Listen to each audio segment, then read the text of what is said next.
चंद chapters पहले हमने जब वेरिएबल्स डिस्कस किए थे तो उस वक्त हमने न्यूमेरिक वेरिएबल्स या इंटीजर वेरिएबल्स भी डिस्कस किए थे।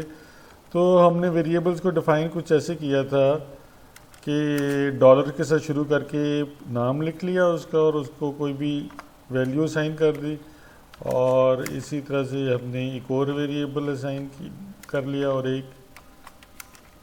3 वेरिएबल हम असाइन कर लेते हैं।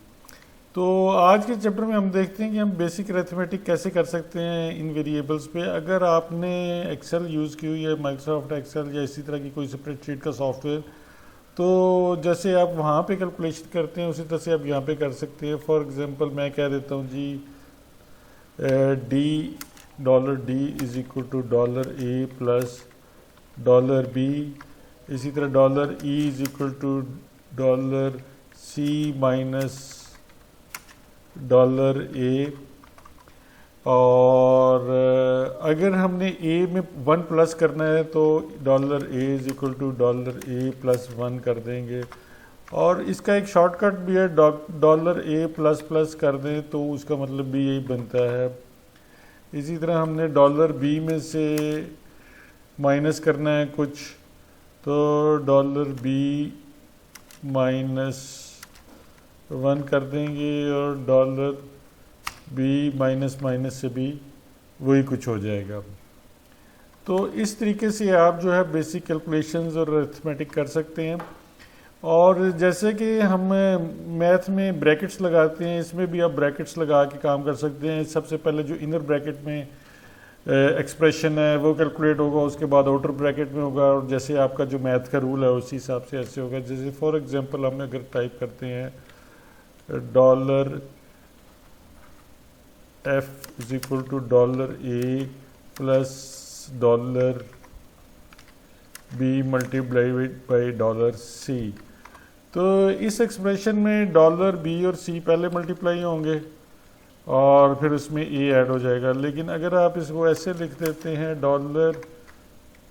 $A plus $B into $C, तो फिर उसमें ये होगा कि $A और $B जो है वो पहले मल्टीप्लाई होंगे, पहले ऐड होंगे, और उसके साथ फिर $C मल्टीप्लाई होगा। ये सिंपल सा रूल है, वो इधर भी अप्लाई होता है।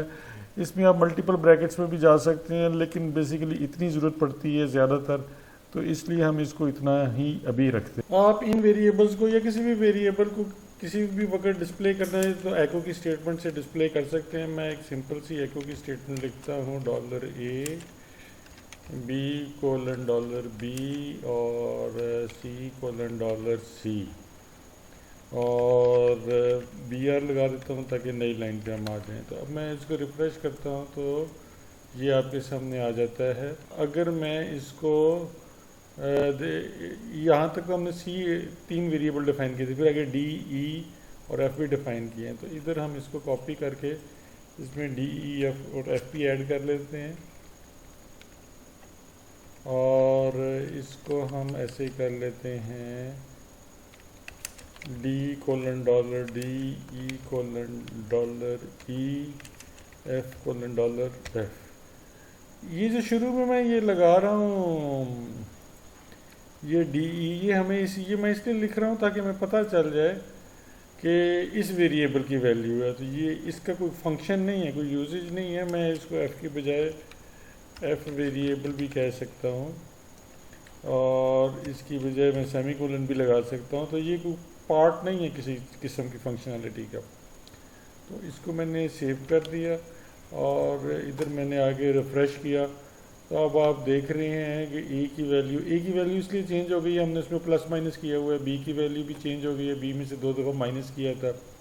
सी में कुछ नहीं है, डी ई वगैरह जो हैं वो इसी तरह से हमारे चेंज हुए हुए हैं। और एफ वेरिएबल जो आखिर में हमने थोड़ा सा चेंज किया था डिस्प्ले के लिए, उसमें 900 आ रहा है। तो इस तरीके से जो है आप अपनी सारी बेसिक अरिथमेटिक कर सकते हैं।